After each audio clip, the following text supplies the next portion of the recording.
सबसे ज्यादा चाय कॉफी से भी पहले बियर, वाइन, विस्की, शराब, जिसको आप एक शब्द में कहते हैं, शराब ये पहला आहार है जो आपके शरीर को जरूरत से ज्यादा गर्म कर देता है। और शरीर में जरूरत से ज्यादा गर्मी आने के कारण ही मनुष्य वो सब करता है जो सामान्य स्थिति में उससे करने की अपेक्षा नहीं की जाए। ठीक है, तो आपके शरीर को बहुत ज्यादा गर्म करे ऐसी शराब अगर है तो ये प्रकृति के अनुकूल नहीं है, और जो आपकी प्रकृति के अनुकूल नहीं है वो आपकी संस्कृति के भी अनुकूल नहीं है, क्योंकि आपकी प्रकृति के संस्कार ही संस्कृति को निर्धारित करेंगे, तो आपकी संस्कृति के अनुकूल नहीं है। तो निश्चित रूप से हमें ये तय करना चाहिए कि शराब हमारी प्रकृति और संस्कृति के अनुकूल नहीं है तो ना पिए। और ये गर्म कैसे करता है, मैंने कुछ एक्सपेरिमेंट किए। एक साधारण स्वस्थ व्यक्ति को जैसे ही आप शराब पिलाते, कोई भी शराब पिलाते, कोई भी, इमीडिएट उसका ब्लड प्रेशर बढ़ना शुरू हो जाए, इमीडिएट। और आयुर्वेद की भाषा में कहूं, ये एलोपैथी की भाषा में मैंने कहा कि ब्लड प्रेशर बढ़ना शुरू हो जाए, आयुर्वेद की भाषा में मैं कहूं तो तुरंत उसका पित्त बढ़ना शुरू हो जाए। पित्त माने आग लगना शुरू होती है शरीर।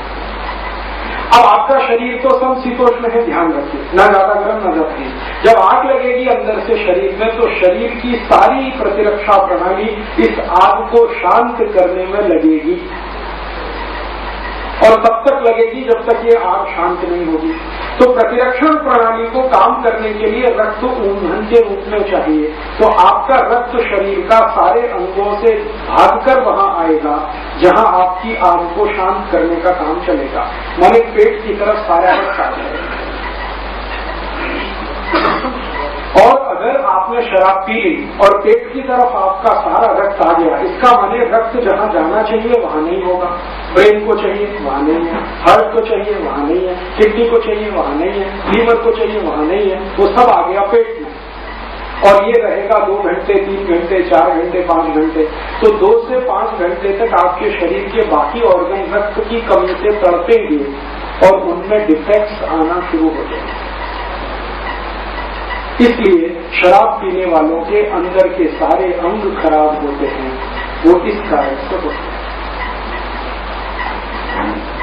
आपने देखा बहुत ज्यादा शराब पीने वालों के अंदर के अंग सब गल जाते हैं, सड़ जाते हैं, किडनी खराब हो गई, लीवर डैमेज हो गया, पैनक्रियाज काम नहीं कर रहा है, हार्ट बराबर काम नहीं कर रहा है, ये काम नहीं कर रहा हो, और इसलिए उनको मृत्यु की दर सबसे ज्यादा है या उनको तकलीफ की दर सबसे ज्यादा है। इसलिए भारत की प्रकृति और संस्कृति में शराब का स्थान नहीं है।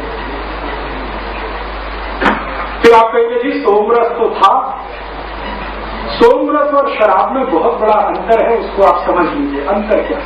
सोमरस और शराब दोनों का अंतर उतना ही है, इसको ध्यान से कहिए, सुनिएगा। सोमरस और शराब का अंतर उतना ही है जितना डालडा और गाय के घी का है। डालडा और गाय के घी का अंतर आप समझ सकते हैं, इतना ही अंतर सोमरस और शराब में है। सोमरस जो है आयुर्वेद का एक औषधीय रूप है, आयुर्वेद में एक औषधीय रूप है जो आपके शरीर के शांत पित्त को बढ़ाने का काम करता है, माने भूख ज्यादा ठीक से लगे इसके लिए सोमरस पान किया जाता है। भारत में शराब और सोमरस में जमीन आसमान का अंतर है। शराब क्या करती है कि जो पित्त आपका पहले से शांत है उसको भड़का देती है।